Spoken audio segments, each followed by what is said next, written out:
भाला ओही रे फल फली गाड़ी दे ओकर कोनो नहीं भेल बाबू हो अमित महतो कैसे भेल भाला ओही रे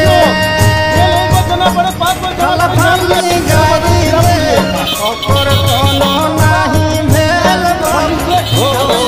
अमित महतो कैसे भेल भावे कर दरकार कुछ विचार करे सरकार घुमरी घुमरी उठे से ईटा भावे कर दरकार कुछ विचार करे सरकार घुमरी घुमरी उठे से। तुमको साफ साफ करना चाहिए जोशना, ऐसा काम मत करो बेटा, समाज को गुमराह करने का काम मत करो।